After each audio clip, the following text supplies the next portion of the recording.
Hey guys, welcome back to Metroid Other M. So I don't remember anything about what happened last time, really. Last part we were just sort of moseying around. Here's the part where things actually start to happen. Plot and all that. Stuff's popping off over here. Yeah, we get to meet... See, this is what I don't get. It took us, like so much effort to get to this point of the game, and then these guys just walk in as if they haven't had to do anything Samus has had to do. I mean, what is... Oh, I see what you're saying. You're saying the problem is that, like, how did they get here? Yeah, exactly. How did they get here? Like, we had to kill, like, bosses, man. You know, what they did is just, like, Samus just, like, cleared the way. They just, like, walked around like tough guys saying, yeah, we did all this, and they did absolutely nothing. I like the shaky cam that this is being filmed with. Yeah. It's really silly. It's, like, pretty dumb. Yeah, I love that Blair Witch Project. Yeah. And of course they know how to hack all of the systems. It's Independence Day syndrome. Listen, the guy's a hacker. He's a hacking guy. True. Yeah, that is true. That is. You know what the training is like. Maybe they can all hack, and he's just the one sitting at the computer. You know what? To his credit, he literally has one job, and he does do it. So yeah, okay. Favorite character in this series. He has one job, and he does it. And he does it. Oh, I remember. Are you saying the favorite character is the one that's talking right now? No, this is. Or you're saying the hacking man is your favorite character? Anthony Higgs is arguably like the most memorable character in this game. Gee, I thought you were playing Which is kind of funny considering that his first line is like, "Remember me?" I'm like, no. Yeah, well, actually, I was just about to bring that up because I don't know if you guys remember the trailer from all that time ago, but one of the only lines of dialogue in the release trailer for this game was Anthony Higgs revealing his face and being like, "Remember me?" And like the internet exploded. It's like, no. Is he actually from is he from another game? No. This is the only one. So that was a total tease. Weird. Yeah, like he's like, as of, you know, if this game, if you consider it canon, he was part of like Samus's backstory, but no, he's never been in a Metroid game before this. No, I wish there was some sort of like, well, I mean, after this game, they stopped making Metroid games until Federation Force came out. Was announced, and even that got like, what was I think it was like 25,000 dislikes on that video, and there's about I think 15,000 signatures on a petition to cancel the game. Like, it was not popular. Why. I mean, petitions like that are just like silly, right? Like, it's like there's no art that like doesn't deserve to exist. You know. It should all get made and like judged when it gets out there, but there's no thing that's like, oh, this shouldn't exist, is like a really bad attitude to have. What part of you guys? Yeah, what's happening on your guys' screen right now? Because I think I might be a little distinct. Oh, 3 minutes. Samus is walking through a bunch of vending machines. Yeah, 3 minutes. 304 through 5. Okay. 307. Okay. Yeah. You know what? You're walking against like walls and stuff. Yeah, like, for a while though. This is pretty much an automated sequence, and I don't know why. Is it to load the next part? Like, is the game using this time to like? I think it's doing what we were talking about earlier, which is making a very false and bad sense of suspense. Well, this is also like this has a lot to do with like trends of gaming at the time. Like, a lot of action games, It's trying to Dead Space. It's kind of trying, yeah, actually the angle and the atmosphere is very Dead Spacey for sure, but also like the sense of like not wanting to pull the player out of the action of like, you know, with a cutscene or anything, of making them sort of navigate a hallway. But I think you're probably right that it's more about you know, a sense of suspense that is probably not actually there. And the fact that they force you into that mode sort of like locks, and the fact that the controls are so like stiff, like it's basically forcing you into that perspective. Like, you gotta just keep moving forward.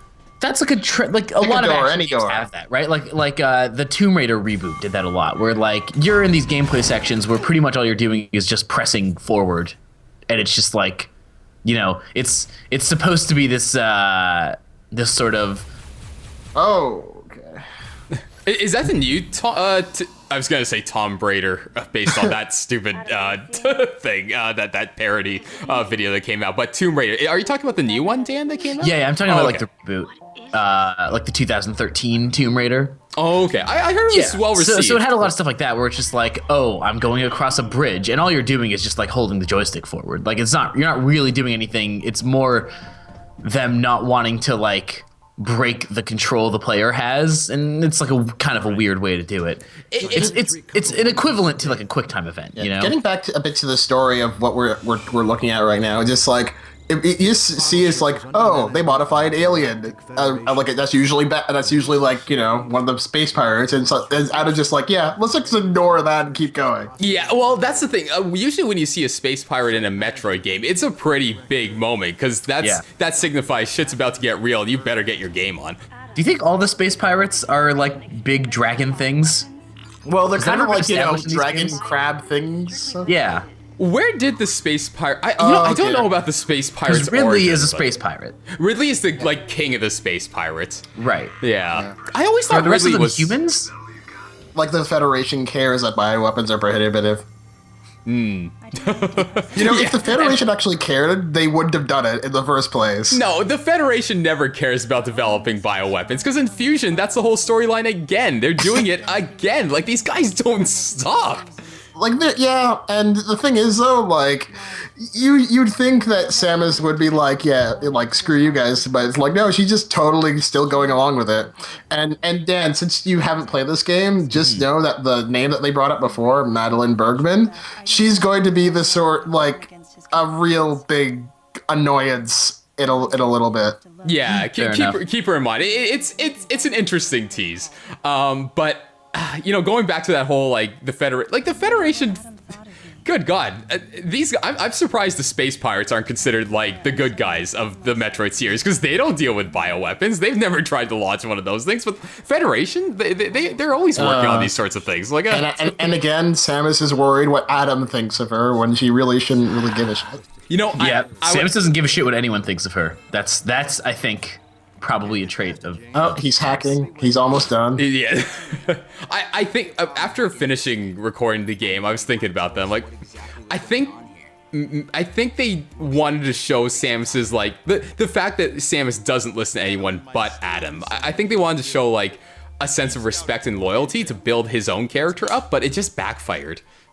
I mean, yeah, it doesn't seem like there's really any good characters here. I mean, they're giving us all this dialogue, which is just between these Federation members, and like. I don't care about them. Like, I don't care about them at all. You know? The only decently written character, if you really want to qualify it, is like Anthony. And even then, it's funny just because like he's sort of a catalyst for a moment later on that just proves to be completely worthless later. Yeah, but no, I agree with what you say. He's arguably the most interesting character in this game because he actually has character. All the other, Samus is just completely a deadpan throughout the entire thing. Adam is non-existent. Yeah, also, and it's just there's no contrast, with these guys. Anthony gives this some sort of life. Actually, speaking. Screw Samus. Like, give Anthony his own game right now. Actually, you know what? In Federation Force, I wouldn't be surprised if he was like a lead character. But I think that takes place in the Prime universe. That's right. Yeah, I think that'd be pretty cool. Actually, Anthony there, that'd be neat. And if it takes place before Other M, which I believe they're aiming for to do, why not throw an Adam back and give him like another chance? Because he's definitely got something. Like he's a guy with, as we'll see later in the game, Adam does have an interesting history. I'd like to see sort of like a character prequel to his story. But yeah, this part took me like. In my test playthrough, it took like 5 minutes to freaking find that. It just wouldn't lock on. Sometimes the game's finicky like that. It's just not gonna let you find.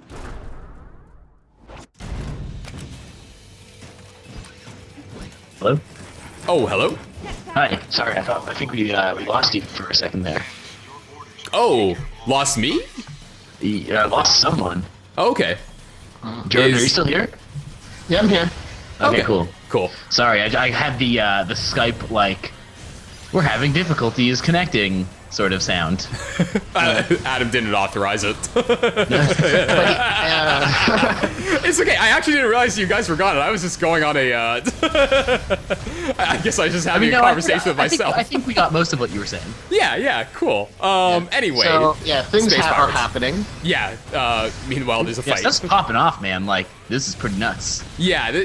Actually, I like the space pirate fight right here, but they never really make a callback to it. It's like, yeah, here's space pirates, but they don't do anything with it.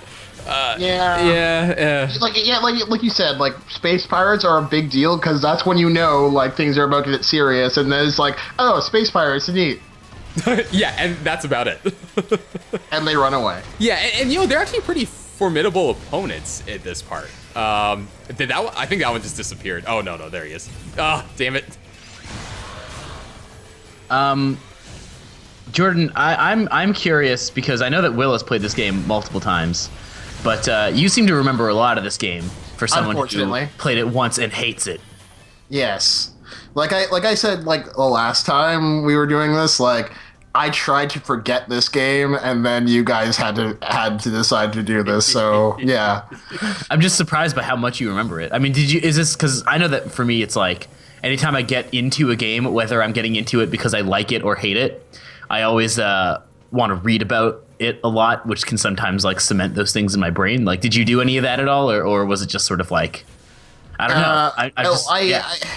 It's just more like this game had such a profound effect on me just because I hated it so much that I like up until like, you know, before we decided to watch this, like I remembered, you know, the bits and pieces I really hated, but watching this is like it all comes back and I'm like, oh no, I'm still waiting for the big moment that's about to come. You know, I like how we keep like talking about that moment, and I know Dan hasn't seen it yet, but I just imagine us finally getting to it and we're like, eh.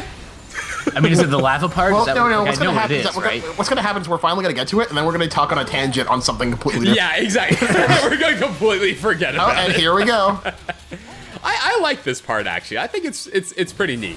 I think this is a proper way to lock your character in a moment, and you're forced to like deal with that new gameplay trope that they're putting you in. Yeah. So you think she just like, you know, jump out the glass? Because by the time she gets down there, like they should be pretty busy dealing with it. There's that, and I don't buy that Samus would run into the middle of a field in front of like people firing. Yeah, exactly. It's like, isn't she just even curious as to what they're firing at? No, she just runs into the middle of the field and. It's like, oh, they're shooting in the air. I wonder why. Yeah. Oh, no. What is the difference of her being able to like? Okay, because there are certain shots there where she can see out of her helmet, and certain ones where she can't. Like what? Are you doing? On that one, it looked like it like turned. It turns green. Turned like on. Neon like it looked like the visor like turned on. Is that a thing that happens? Yeah, well, I mean, it's a thing that happens in this game, but I mean, it's really annoying to be honest. It's purely for aesthetics, because I don't think they can just. I mean, like, is it her scanner, like for the reticule and stuff like that? No, it's basically the sign in this game that she stopped screwing around. But I don't think that's necessarily a problem. Like, you guys watch the new Ninja Turtle show at all? Yes. Yes. So the new Ninja Turtle show, it's like sometimes they have pupils, but when they like fight, they don't have pupils anymore because it looks cooler. Oh God! Can never unsee it now. Pretty cool. I like it. I think that's a good idea, but I mean, like the problem. What the heck is he doing? The problem in the problem in Other M is just that because it's like it tries to bring such a focus on Samus's face because they think that's so interesting, and it just really is not. She's expressionless most of the time. This is like whack-a-mole with a tail. Oh, damn it, Jordan! I liked this fight before now. Here's the thing. I would have liked this fight, except that, you know, given what happens later, you're just like, I would just like, fuck this fight. So hold on, is this a space pirate? What is this? That is, remember that little furry creature that we saw before? I don't know. I don't know if I do. You'll know what we're talking about in a second. Oh, I don't know what took him so long to fire that laser. Oh, because the plasma gun takes forever to charge. It makes Anthony Higgs essentially useless. No, that makes sense. Listen, heavy weapons, you gotta charge them. That's a thing. It takes forever to charge. But it takes like 10 Especially minutes for it to plasma charge. Then what's the point of having it? I don't know. It's like a rocket launcher. You know, you got to load a rocket. You got to set it up. It's a lot. But you know, it's worth it not a rocket launcher. It's a plasma gun. I feel like plasma's more advanced than rockets. No, I mean, listen, he's a heavy weapons guy. Wait, was that the hacking guy or is that somebody else? No. It doesn't matter. Really? The only one that really matters is Anthony, and the rest of them are just like whoever. Who cares? Yeah, exactly. The other ones, I literally get their faces confused because I actually don't think they have much variations in their faces at all. They don't. Well, I mean, they kind of do, but I mean, there's nothing on them that's memorable. One's got a mustache, and that's gnarly. about it. Ugh. Oh god, this game means business. Looks like that monster from earlier infiltrated. Bad business. I thought this was for kids. I don't think Metroid has ever really been like for kids. I mean, it's the No. least for kids game that Nintendo has. Mario's the most for kids thing they Are have. you kidding? Mario is that guy. He kills entire kingdoms worth of people. The entire Mushroom Kingdom. I think it was the first Mario game where in the instruction manual it says that all the bricks are residents of the Toads. Mushroom Kingdom that were turned into toads, and he goes ahead and kills all of them. That guy's a monster.